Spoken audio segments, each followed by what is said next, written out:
Bonjour et bienvenue au podcast Samedi de lire. On est rendu à notre deuxième enregistrement de notre deuxième série de l'année 2023. Et aujourd'hui, on est toujours dans le thème avis de lecture. Marie-Claire, tu nous présentes quoi? Nous regrettons la mort d'Arnaud Cassel. C'est un livre, c'est pas une BD, c'est un roman. C'est un roman. Ce livre-là, tu nous le présentes avec quelle intention? Qu'est-ce qui te pousse à le glisser dans la vie de lecture? C'est un livre que j'ai vraiment apprécié puis que j'ai trouvé... qui se trouve pas en librairie ici au Québec, je ne croirais pas, parce qu'il est publié chez Les Trois Nornes, puis c'est une petite maison d'édition indépendante française qui appartient entre autres à la fille qui est derrière le compte YouTube Les mots de l'imaginaire. Fait que s'il y en a qui suivent ce compte-là, ben vous savez que elle et deux autres personnes, je crois, ont la maison d'édition qui s'appelle Les Trois Nornes et qu'ils ont publié jusqu'à maintenant, si je me trompe pas, 4 romans. Et puis voilà, c'est l'un de ceux-là que j'ai adoré, alors c'est pour ça que je trouve important de vous le présenter. C'est super intéressant, puis tu sais, une nouvelle maison d'édition, en tout cas, une maison d'édition moins connue, un roman un petit peu plus difficile à trouver au Québec, alors comment piquer notre curiosité? Merci Marie-Claire.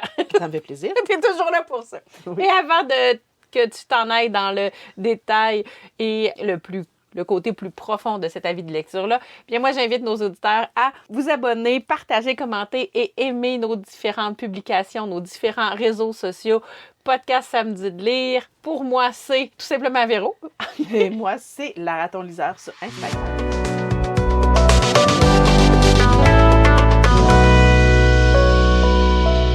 Alors, Marie-Claire, moi, je suis vraiment curieuse. De toute manière, je trouve la couverture vraiment, vraiment belle. Il y a des nuances de gris, de bleu. On est quelque part entre la mer sur une falaise. Ça te fait penser à quel... mettons, tu te situerais où? En Écosse, peut-être? Oui, Écosse, exactement. Écosse-Irlande, c'est exactement cette vibe-là, parce que c'est un roman celte qui se veut celte. On voit ici un petit peu par la police d'écriture. Puis si j'ouvre le livre, on voit la couverture en avant, en arrière. C'est une image qui se suit. On a nos deux personnages ici sur le bord de la falaise qui regardent une île qui est au loin et qui est cachée par la brume.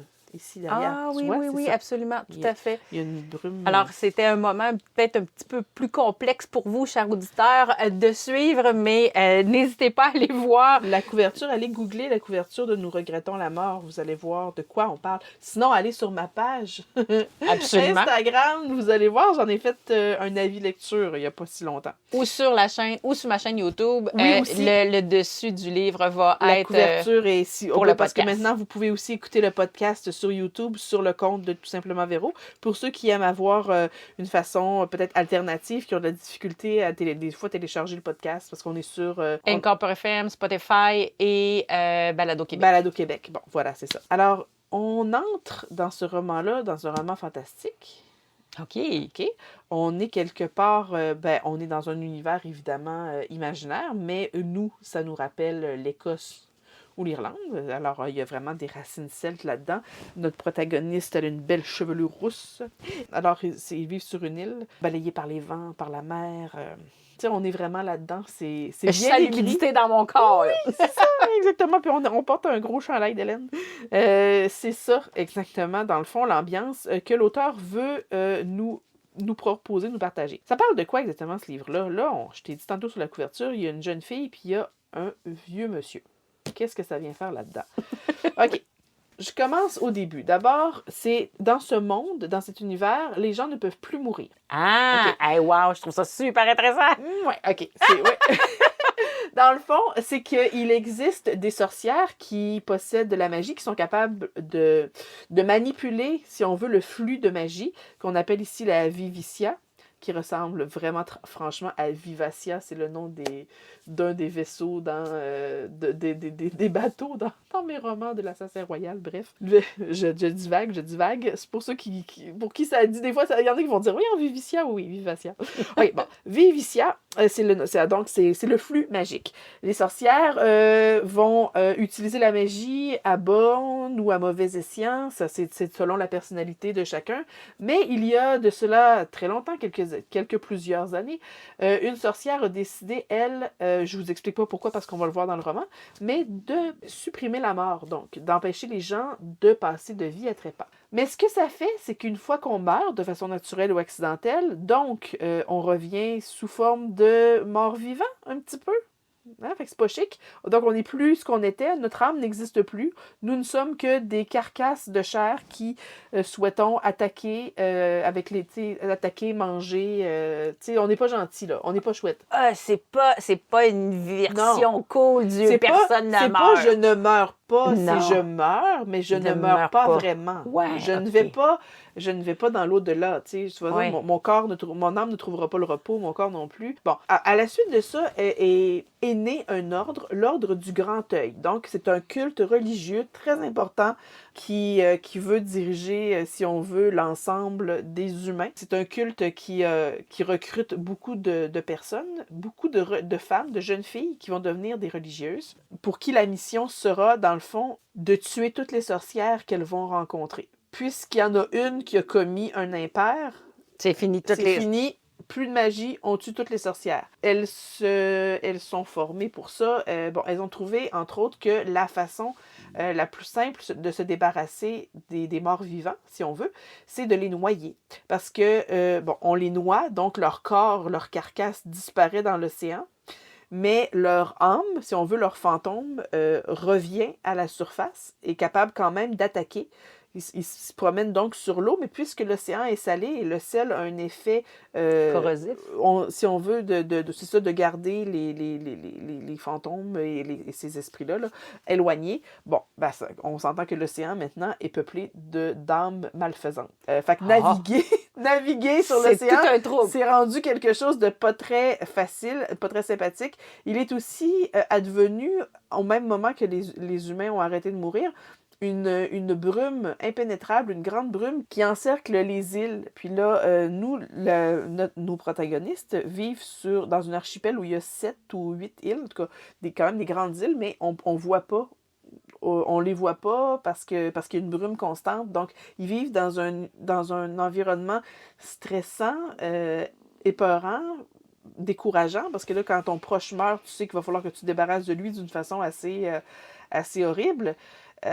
Puis en plus, ils sont un peu désespérés du fait qu'ils peuvent pas, ils sont isolés, ils peuvent pas s'unir les uns les autres pour essayer de trouver des solutions. Donc, on les appelle ceux-là, ceux qui vivent sur ces îles-là, les barbares, parce qu'ils ne veulent pas, pour le moment, eux ne veulent pas nécessairement se joindre au culte du Grand Œil. Oui, ils ont leur propre Dieu, ils ont leur propre croyance. Puis bon, on voit ici, on peut faire vraiment un parallèle avec le catholicisme. Là, c'est flagrant. Mais moi, là, habituellement, là, j'ai pas l'habitude de prendre tes livres quand tu fais les avis de lecture dans mes mains puis tout ça. Ah, t'as pas de Puis là, honnêtement, j'arrive pas à comprendre comment ce récit-là rentre dans aussi peu de pages. Véronique, je me suis dit la même chose.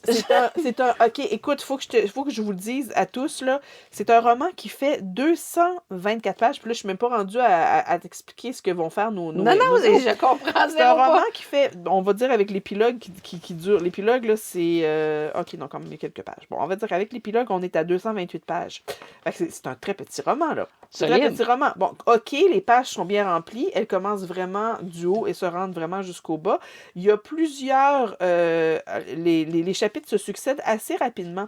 Fait que l'auteur a été capable de condenser... sa pensée, son esprit. Exactement, puis une histoire complexe, extrêmement bien développée, avec un début, un milieu, une fin, puis une fin qui avec un épilogue, là, puis c'est correct, on est rassasié à la fin de ça. Là. Fait que dans le fond, il n'y a pas de suite. Il n'y a pas de suite, je verrais pas, non. C'est le fun, moi, j'aime ça. Honnêtement, pour vrai, là, ça fait du bien. Ouais. Parce que j'ai réalisé, là, dans ma bibliothèque, dans ma pile à lire, là, pour vrai, quand tu commences, tu dis « Ah oui, j'ai choisi ce livre-là », tu fais comme « Ah non! » Shit, il y en a 7 après! Ouais. C'est le fun d'avoir un livre que tu peux dire « Ah, j'ouvre la couverture, puis je la ferme, puis il n'y en a plus, c'est terminé! » C'est une histoire qui après ça, qui reste en toi, puis tu te dis « Ouais, il est arrivé ça, tout ça. » Mais c'est vrai que c'est une histoire qui est très, très riche, très condensée, moi, qui est satisfaisante. Wow. Satisfaisante. Tu sais, c'est comme, OK, je vais comparer, si t'as hyper faim, là, puis que tu vas au resto, puis que tu vas avoir des burgers, des frites, toutes sortes d'affaires, là, puis tu vas avoir la méga grosse assiette, là, puis tu sors de là, puis c'est un peu...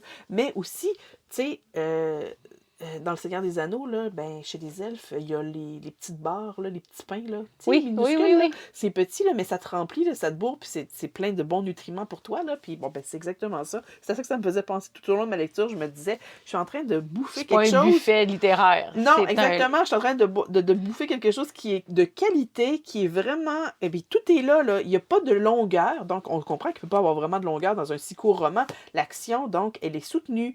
Les personnages vont vraiment... Puis on a le temps, en plus, dans la deuxième partie du roman, de revenir en arrière pour nous expliquer vraiment le début, comment le culte du grand œil recrute les religieuses, tout ça, pour nous expliquer. Dans le fond, là, je vais revenir à mon explication principale. Oui, je t'ai c'est parfait. fait un détour, mais C'est c'était parfait, trop... non, parce que c'est une constatation qui est vraiment...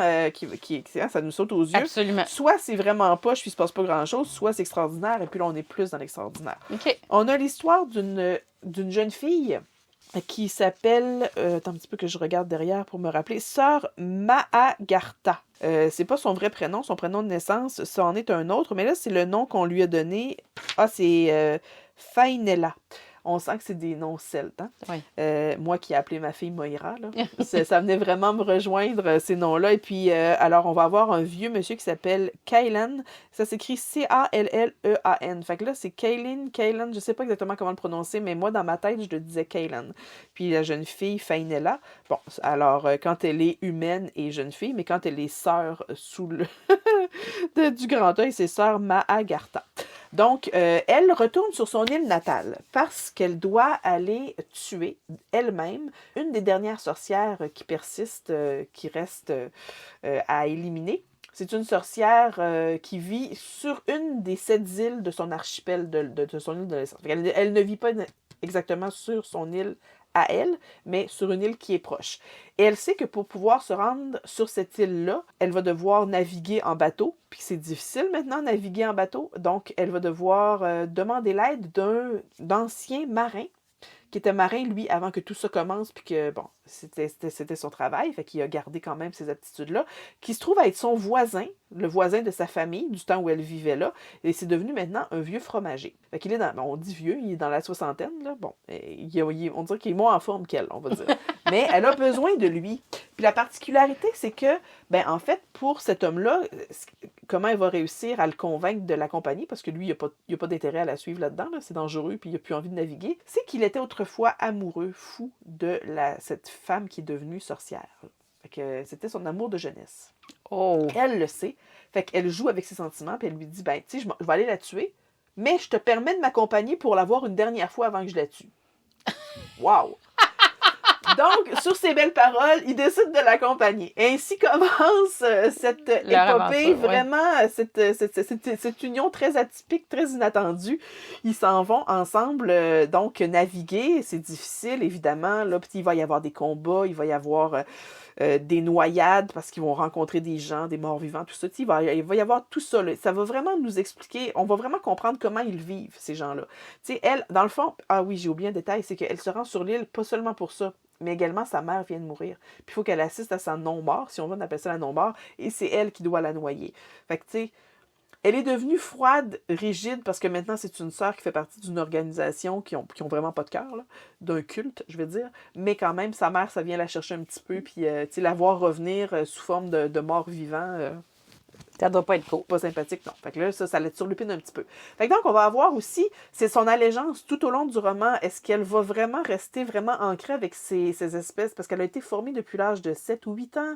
Puis là, elle est dans la vingtaine. Fait que, tu sais, c'est quand même la plus grande majorité de sa vie. Elle a été formée pour traquer, tuer les sorcières. Il y a ça, mais après ça, à côtoyer Kailan tout au long de leur quête pour aller chercher cette sorcière, ben elle va être confrontée à ses idées à lui, à comment les gens vivent en dehors de l'ordre, le pourquoi du comment, qu'est-ce qui est bien dans le fond dans ce qu'elle fait. Il faut qu'on continue de se convaincre que ce qu'elle fait, c'est bien. Tu comprends? Et moi, je t'écoute, puis j'en reviens juste pas. C'est extraordinaire. Dans le fond, ils vont réussir leur mission de retrouver cette sorcière-là. Après ça, qu'est-ce qui va se passer? Puis, bon, ça, c'est dans la première partie du roman, on a la préparation puis le début du voyage, si on veut. Dans la deuxième partie, on nous explique vraiment la Fainella, comment elle est arrivée dans la grande église, pourquoi elle a été recrutée, comment elle est devenue une religieuse aussi impitoyable, à être capable de kidnapper des sorcières puis les amener sur un bûcher, les brûler et tout ça. Et puis, qu'est-ce qu'il y a derrière ça? Qu'est-ce qu'il y a derrière le culte aussi? On va tout déconstruire ça. C'est fascinant. C'est fascinant, c'est quasiment une critique sur la religion catholique et les Anglais qui ont envahi l'Irlande. C'est bon, moi, c'est le parallèle que j'en fais, là. C'est gros, là, ce que je suis en train de dire, là. C'est peut-être même pas ça, mais je veux dire, je pense qu'il y a peut-être des parallèles à faire avec ça. Dans un monde fantastique qui est très bien décrit, des personnages qui sont vraiment... Bref, la plume, elle est belle, l'aventure, elle est intéressante, et puis on ressort de là rassasié, comme je disais au début, contente d'avoir lu quelque chose d'aussi grande qualité. Vraiment. Moi, je dois te dire que je suis complètement happée. J'ai aucun doute que ce livre-là va faire partie de ma bibliothèque. Tant mieux, je suis C'est contente. évident. Tu sais, honnêtement, là, discrètement, je ferais comme... tu te rendrais pas compte, puis je le mettrais dans mon sac à dos. Là. Non, c'est moi, une blague, je veux vous je vais l'acheter.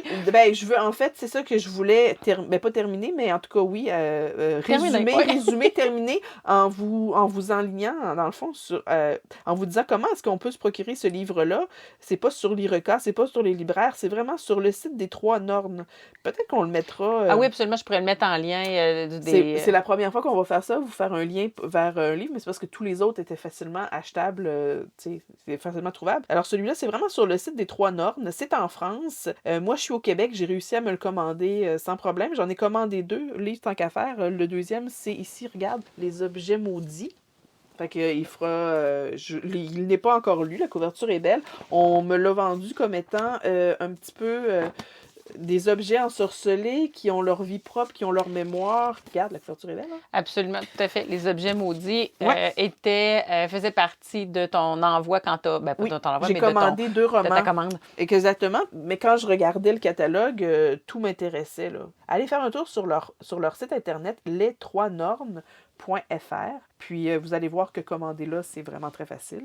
Génial. Puis je vous invite à suivre aussi la chaîne, je vous l'ai peut-être dit au début, là, comment ça s'appelle? Les mots de l'imaginaire. C'est sur sa chaîne YouTube. Ouais, tout à fait. Ben, moi, je suis abonnée à quelques booktubers, mais elle, je suis pas convaincue. Alors, je vais certainement aller visiter. Aller voir qu'est-ce qu'elle a à dire. Oui, sa chaîne pour voir comment qu'elle parle. Je la suis depuis très longtemps, puis à un moment donné, j'ai arrêté de la suivre parce que j'en suivais d'autres. Puis là, quand elle est revenue je dis, c'est vrai, je suis abonnée, là. Tu sais, j'avais complètement oublié, fait que je suis allée vraiment faire une razzia, là. J'ai lu toutes ces dernières vidéos, tout ça jusqu'à aujourd'hui, puis là, j'ai réalisé qu'elle avait fondé sa maison d'édition, puis c'est extraordinaire de pouvoir suivre les gens comme ça sur une longue période, puis se dire, elle a commencé en faisant des vidéos assise sur son lit avec sa bibliothèque en arrière, puis en nous présentant, c'est parce qu'on a les mêmes goûts littéraires. C'est pour ça qu'au départ, je l'écoutais beaucoup. Puis là, aujourd'hui, elle est rendue là, elle a sa maison d'édition de tout le kit. Je dis, waouh, c'est fantastique. Vraiment nice. Ouais. Marc-Claire, j'ai l'impression que ça conclut ton avis de lecture pour le livre Nous regrettons la mort de Arnaud Je Cazel. comprends tellement mieux le titre. Oui, hein? Nous Absolument. regrettons. Puis il dit souvent, en plus, quand ils viennent de noyer quelqu'un, là, c'est nous regrettons la mort, c'est comme une prière. Bon, nous aimerions vraiment que la mort revienne. Absolument. T'es où, faucheuse?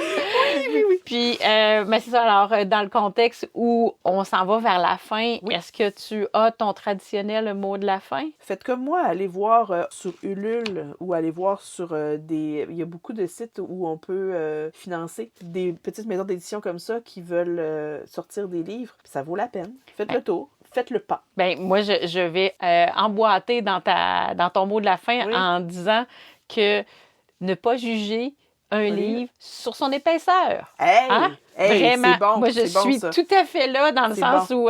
Puis là, ben d'aller voir des possibilités de faire, d'encourager puis de donner de l'argent aux plus petites maisons. Oui. C'est une belle aussi. Je l'ai faite cette fois-là et je suis intention. vraiment satisfaite. Fait que faites la même chose que moi. Bon. Honnêtement, Marie-Claire, merci pour cet avis de lecture-là qui a transformé, honnêtement, mon regard sur le livre. À partir d'aujourd'hui, là, Oui. c'est sûr. Tu ne fuiras plus à l'épaisseur. Jamais. C'est pas la taille qui compte. Ça, c'est le mot de la fin. Oui. Ce n'est pas la taille qui compte. Voilà.